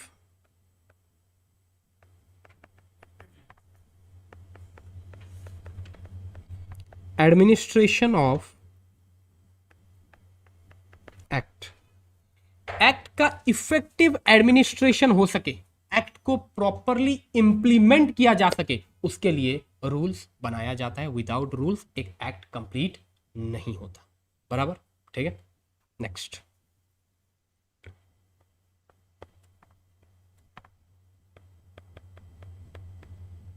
circular and notification. Circular and notification. अच्छा, मुझे एक बात बताओ, मैं तुम लोग को अभी एक मैटर के ऊपर एक आर्टिकल लिखने बोलूंगा। Let's suppose it can be, अभी क्या चल रहा है भाई? अच्छा मैटर, हाँ, वॉर वॉर वॉर। कौन कौन लड़ रहे हैं भाई अभी? वो इजराइल और ईरान। गैस पता 5000 हो गया, छोड़ो। तो ये जो लड़ रहे हैं इजराइल और ईरान, और रेफरी है डोनाल्ड ट्रंप, तो उनका जो भी WWE चल रहा है, तो उसके ऊपर मैं तुमको एक आर्टिकल लिखने बोला। ओके, तो तुम्हें क्या लगता है, तुम जो अपना फर्स्ट ड्राफ्ट मुझे लिख के दोगे वो एकदम बेस्ट होगा? यार कोई ना कोई तो डिफेक्ट होगा ना, उसको रेक्टिफाई करना पड़ेगा ना, करना पड़ेगा। बराबर, ओके। तो ये जो एक्ट हमने बनाया, ये जो रूल्स हमने बनाया, हमने मीन्स एक्ट बनाया, पार्लियामेंट ने रूल्स बनाया, सीबीडीटी ने, ये जो भी बना है, तुम्हें नहीं लगता है इसमें कभी ना कभी कुछ ना कुछ दिक्कत तो आ ही सकता है? तो इनमें भी थोड़ा बहुत चेंजेस, थोड़ा बहुत अमेंडमेंट का जरूरत पड़ता ही होगा टाइम टू टाइम। यार तुम कुछ भी बनाओ तो छोटा मोटा गलती तो रह ही जाता है। ओके, और ये सब में, ये सब इतने पुराने चीजें भी आप देख लो ना, 1961, 1962, तो इन सब में यार टाइम टू टाइम चेंजेस का जरूरत तो पड़ता ही है। बराबर, अब ये चेंजेस करेंगे कैसे? अब ये चेंजेस करेंगे कैसे? By using this circular, notification and next point is your finance act. अगर आपको ये एक्ट एंड रूल्स में चेंजेस करना है, for that you have to use this circular, notification and finance act, जो अपना नेक्स्ट पॉइंट है, अपने पढ़ने वाले हैं। ठीक है, चलो एक एक करके स्टार्ट करते हैं। ठीक है, सबसे पहले स्टार्ट करते हैं अपने सर्कुलर का। सर्कुलर का बेसिक पर्पस ये है, तुम्हारा जो एक्ट है, अगेन मैंने आपको बता दिया, income tax act is one of the lengthy act of India. तो अगर इस एक्ट के किसी भी प्रोविजन में कोई भी कंफ्यूजन है, एक्ट के किसी भी प्रोविजन में कोई भी कंफ्यूजन है, कंफ्यूजन किसको है? कंफ्यूजन किसको है? जनरल पब्लिक को, जिसके ऊपर ये एक्ट एप्लीकेबल है। इनकम टैक्स एक्ट किसके ऊपर एप्लीकेबल है? हम जनरल पब्लिक के ऊपर एप्लीकेबल है। ओके, तो अगर पब्लिक को एक्ट के किसी भी प्रोविजन के ऊपर कोई भी कंफ्यूजन है, कोई भी डाउट है, कोई भी एम्बिग्विटी है, उसको क्लियर किया जाता है by the income tax department, by the CBDT, bye issuing a circular. Circular का मतलब समझ में आया? अगर एक्ट में कोई भी कंफ्यूजन है, हो सकता है, हो सकता है अरे यार मैं तुम्हें एक चीज लिख के दे दूं, उसका मतलब मेरे लिए अलग हो सकता है, आपके लिए अलग हो सकता है, होता है ना? Okay, issued by CBDT for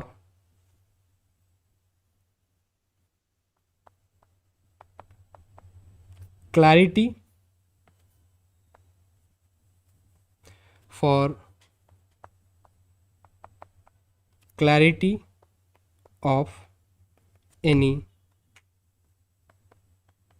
matter. अगर किसी मैटर के ऊपर क्लैरिटी का जरूरत पड़ता है तो उसके लिए सीबीडीटी का सर्कुलर आता है, बराबर। नेक्स्ट क्या है? नोटिफिकेशन।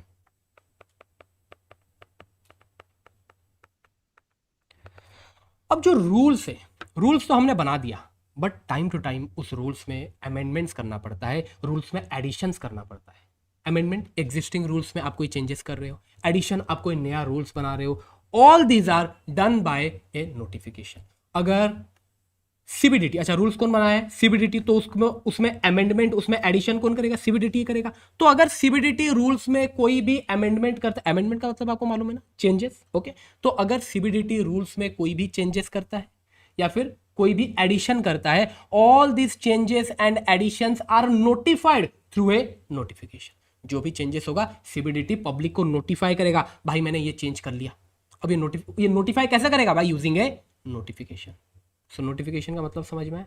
दैट इज एडिशन और अमेंडमेंट टू एग्जिस्टिंग रूल्स, ठीक है। यूज्ड फॉर एडिशन और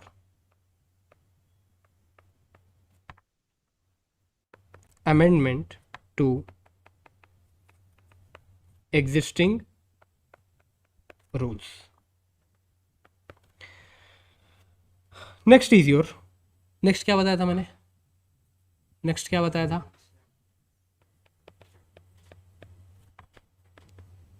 फाइनेंस एक्ट 2000, नो नॉट, चलो डेट मैं आपको बाद में बताता हूँ, अभी तो फाइनेंस एक्ट ही समझ लेते हैं। Next is your finance act.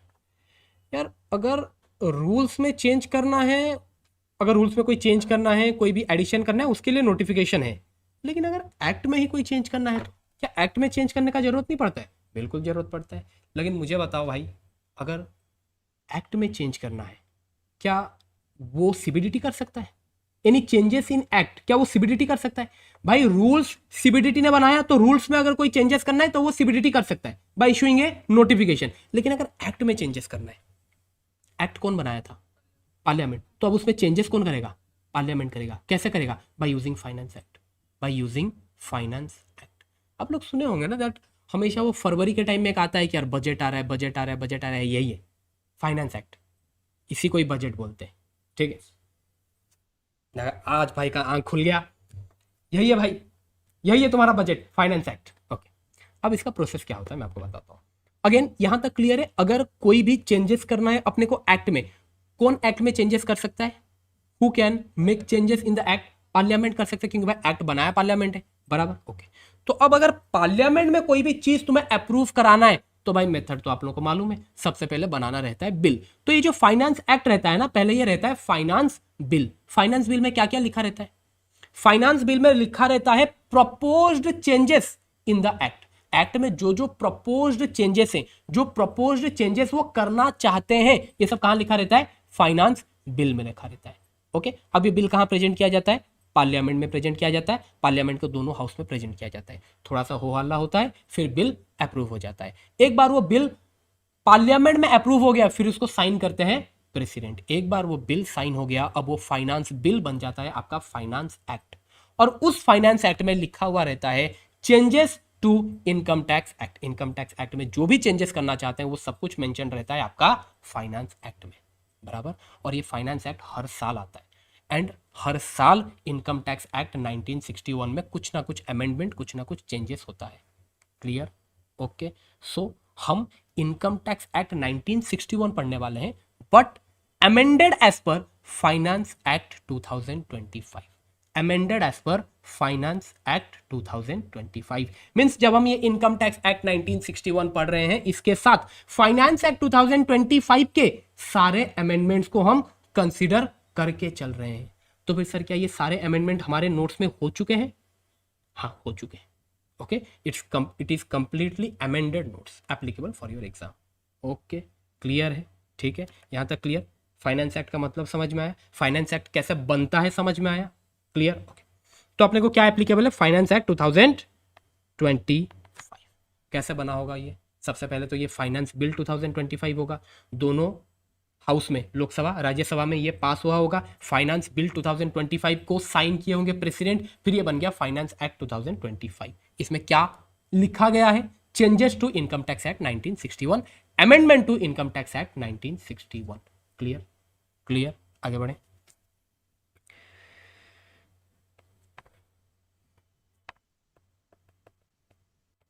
A finance bill is passed in both the House of Parliament and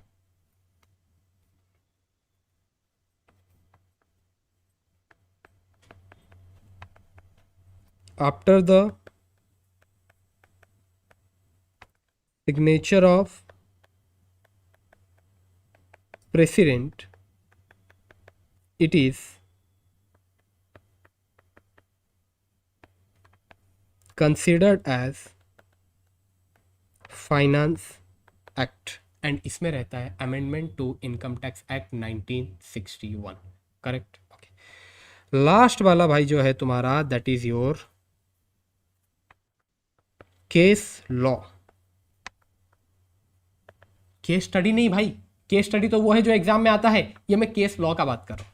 sir case law क्या है? वेरियस डिसीजंस बाय कोर्ट और ट्रिब्यूनल। ट्रिब्यूनल मालूम है? ट्रिब्यूनल आई थिंक पढ़े होंगे लॉ में, सीए फाउंडेशन लॉ ट्रिब्यूनल है ना? है कि नहीं? थोड़ा बहुत होगा, हाँ, अभी इन डिटेल थोड़ी होगा, थोड़ा बहुत है ना? हाँ, ओके ओके, चलो ओके। तो अब income tax, sorry, case law. अब case law means decisions by various courts and tribunals. When I am saying various courts, किस टाइप के कोर्ट आएंगे? High court, supreme court. Tribunals means tribunals of income tax, income tax के जो tribunals है उनके decision and various courts के decisions. इन decisions को भी हमें कंसिडर करना पड़ेगा while reading income tax law of India. Sir इनके डिसीजंस को इंक्लूड करेंगे मतलब कुछ समझ नहीं आया। ऐसा आप लोग कहना चाहते हैं बट कह नहीं रहे हैं, बोलो कि समझ में आ गया। तो फिर बोलेगा कौन? डाउट भी मैं बोलूँ, आंसर भी मैं, तो ऐसा थोड़ी होता है भाई, तू भी तो बोल कुछ। चलो मैं एक एग्जांपल देता हूं। इनकम टैक्स एक्ट में लिखा गया है, नॉट इनकम टैक्स एक्ट में, इनकम टैक्स रूल्स में लिखा गया है, प्लांट्स एंड मशीनरी के ऊपर डेप्रिसिएशन का रेट है 15%। प्लांट्स एंड मशीनरी के ऊपर डेप्रिसिएशन का रेट है 15%। मैंने बोला ना डेप्रिसिएशन लिखा गया आपके रूल्स में।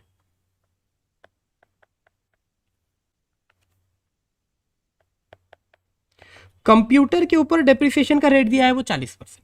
कंप्यूटर के ऊपर डेप्रिसिएशन का रेट है 40%। मेरे पास मोबाइल है, मोबाइल के ऊपर डेप्रिसिएशन कितना लगाऊंगा? 15%, 40%। Because it is like a mini computer only, mobile is like a mini computer only, तो आई थिंक 40% में जा सकता है। बट अगर मैं प्रॉपर रीड करूँ computer, computer means computer only, 15% में भी जा सकता है प्लांट्स एंड मशीनरी में। डाउट है कि नहीं है? डाउट है या नहीं है? तो अब इस मैटर के ऊपर डिसीजन आया है एक कोर्ट का, and that case is of federal bank of India. Federal bank of India का ये केस था और इस मैटर के ऊपर डिसीजन आया कोर्ट का, एंड कोर्ट का कहना है you have to consider a mobile as plants and machinery, hence उसके ऊपर डेप्रिसिएशन आने वाला है 15% से। बराबर? ओके। अब ये जो मैटर है, क्या ये कहीं पर लिखा गया है? इनकम टैक्स एक्ट में लिखा गया है, रूल्स में लिखा गया है, सर्कुलर, नोटिफिकेशन, फाइनेंस एक्ट, कहीं पर नहीं है। बट इसके ऊपर एक कोर्ट का डिसीजन है, तो क्या मुझे उस कोर्ट के डिसीजन को भी फॉलो करना पड़ेगा while reading income tax law of India? Yes, follow करना पड़ेगा। तो अब अगर मेरे पास एक मोबाइल है, उसके ऊपर मैं डेप्रिसिएशन क्लेम करना चाहता हूं, what will be my rate? What will be my rate? 15%। समझ में आया how to consider this case laws while reading your income tax law? Clear? Okay. But एक मजे की बात मैं आपको बताता हूं, केस लॉज इंटर में है ही नहीं, केस लॉज सारे के सारे फाइनल लेवल में। ओके, बच गए। ठीक है, so case laws are not in inter, सारे के सारे केस लॉज फाइनल लेवल में है। सिर्फ एक केस लॉ है, वो कैपिटल गेन में, मंजुला जैसा वाला, वो देख लेंगे, वेरी इजी। ठीक है, क्लियर? यहां तक आगे बढ़ सकते हैं, एक बार रीडिंग कर ले। चलो बोलो, यही तो मैं चाहता हूँ, बोलो। एक्ट और एक्ट टोटली चेंज होने का डिफरेंस क्या है? मतलब जैसे इनकम टैक्स 1961 था, 2025 हुआ, लेकिन हम तो एक्ट में ही चेंजेस ला पा रहे हैं। हाँ हाँ, ला पा रहे, करेक्ट। पूरा ईयर चेंज करने की क्या जरूरत? बता, देख, हम जब एक्ट में चेंजेस कर रहे हैं ना, वो कैसे कर रहे हैं? By finance act. Means act में हम चेंजेस कर रहे हैं by using finance act. Finance act तो हर साल आता है, बट देख ऐसा नहीं होता कि उसमें कोई मेजर चेंजेस हम कर लेते हैं, छोटे मोटे चेंजेस होते हैं। ओके, लेट सपोज हमारे एक्ट में मैंने बोला 600-700 सेक्शन है, आउट ऑफ दैट कोई 20-30 सेक्शन में हम चेंजेस करते हैं, that is done by finance act. Okay, but अगर तुझे पूरा एक्ट को, ईच एंड एवरी सेक्शन को चेंज करना है, तुझे लगता है अब जरूरत है कि अपने को एक मेजर चेंज का जरूरत है, तो उसके लिए भाई एक्ट ही चेंज करना पड़ेगा। ओके, अब जैसे कि मैंने तेरे को बताया कि यार जो अपना इनकम टैक्स एक्ट 1961 है, उसमें कितने सेक्शन है? अगर एक्चुअली देखोगे तो 600 से 700 सेक्शन है। ओके, बट ये जो इनकम टैक्स एक्ट 2025 आ रहा है, उसमें आई थिंक 400 से 500 सेक्शन है। बहुत सारे सेक्शंस जो एक्ट में तो है बट प्रैक्टिकली कभी यूज ही नहीं होते, उनको हटा दिया गया है। बराबर? ओके, समझ में? जब एक मेजर चेंज करना रहता है ना, तो पूरा एक्ट को ही चेंज किया जाता है। ओके, चलो एक बार रीड कर लेते हैं। Income tax act 1961, it came into force on 1 अप्रैल 1962। 1 अप्रैल 1962 से इसका एप्लीकेबिलिटी स्टार्ट हुआ था और अभी तक एप्लीकेबिलिटी चल ही रहा है। और इसका जो लास्ट डेट है that is 31 March 2026। 31 March 2026 will be its last date. बराबर? ठीक है, मतलब नो नीड टू रिमेंबर, ये लिखने का भी जरूरत नहीं है। It contains section 1 to 298। इसमें टोटल कितने सेक्शन है? 298 सेक्शन से। भाई ये एमसीक्यू हो सकता है, ये एमसीक्यू में आ सकता है। ओके, 1 मार्क का अगर किस्मत खराब रहा तो। एंड शेड्यूल 1 to 14, इसमें टोटल 14 शेड्यूल है। ठीक है, एप्लीकेबल कब से? 1 अप्रैल 1962 से। Total section numbers 298 and schedule से 14। बराबर? Income tax rules 1962। अब ये इनकम टैक्स रूल्स बनाने का पावर किसके पास था? सीबीडीटी। पावर कहां से आया? इनकम टैक्स एक्ट 1961 से आया। CBDT is empowered to make rules for carrying out the purpose of act. Act का जो पर्पज है, एक्ट का पर्पज क्या है? Collection of tax. अब टैक्स कलेक्शन स्मूथली हो सके उसके लिए सीबीडीटी टाइम टू टाइम कुछ रूल्स बना के चलती है, और इन रूल्स को हम कंबाइनली बोलते हैं income tax rules 1962। For proper administration of Income Tax Act 1961, CBDT frame rules from time to time. These rules are collectively called Income Tax Rules 1962. Act के प्रॉपर एडमिनिस्ट्रेशन के लिए इन रूल्स का जरूरत पड़ता है। मैंने आपको एग्जांपल दे दिया। Okay, circular and notification. Circulars are issued by CBDT from time to time to clarify the doubts regarding the meaning of certain provisions of the act. Act के किसी प्रोविजंस में अगर कोई डाउट है, एक्ट के किसी प्रोविजंस में अगर कोई डाउट है, उस डाउट को क्लियर कैसे किया जाता है? By issuing a circular. Circular issue कौन करता है? सीबीडीटी ही करता है। बराबर? CBDT is also empowered to make and amend rules for the purpose of the act by issuing notifications which are binding both on department and SSCs। अगर CBDT को rules में अगर कोई अमेंडमेंट करना है या फिर कोई नया रूल्स बनाना है, CBDT ये करके चलती है बाय इशूइंग ए नोटिफिकेशन। ठीक है, और ये नोटिफिकेशन बाइंडिंग रहता है both on department as well as on SSC। ठीक है, department means income tax department as well as on SSC। Finance act. When finance bill is passed in both the house of the parliament, parliament को दोनों house में जब finance bill pass हो जाता है, and get assent of president, that is president उसमें sign कर देते हैं, इट बिकेम फाइनेंस एक्ट, ये बन जाता है finance act. Amendments are made every year to Income Tax Act 1961 and other law by Finance Act। तो फाइनेंस एक्ट में, इनकम टैक्स एक्ट में तो अमेंडमेंट होता ही है, अदर लॉज में भी अमेंडमेंट किया जाता है। What is the meaning of other law? GST का हो गया, कस्टम का हो गया, जीएसटी एक्ट हो गया, आपका कस्टम एक्ट हो गया, बट उसमें बहुत मिनिमम अमेंडमेंट होता है। फाइनेंस एक्ट के through maximum amendment income tax act में ही किया जाता है। Okay, next is your legal decisions of court, जिसको मैंने लिखवाया था case law. Okay, case law refer to decision given by court. Decisions of court shall also be taken into consideration for study of income tax. जब भी आप income tax पढ़ रहे हो भाई, तुम्हें केस लॉस को भी कंसिडर करना पड़ेगा। ओके, अच्छा मैंने लिखा था court as well as tribunal, मैंने कोर्ट और ट्रिब्यूनल दोनों का डिसीजन को कंसिडर करने के लिए बोला था। यस, दोनों का ही कंसिडर किया जाएगा। ठीक है, note, case laws are dealt with at final level. मजा आ गया भाई, तो ये फाइनल लेवल में पढ़ने वाले हैं। अभी के लिए तो बस इतना ही है। ओके, चलो, तो आज के लिए बस इतना ही। अगर किसी को कुछ पूछना है यू कैन आस्क, यहाँ तक एनीथिंग। क्या रे, 8 बज गए इतने में?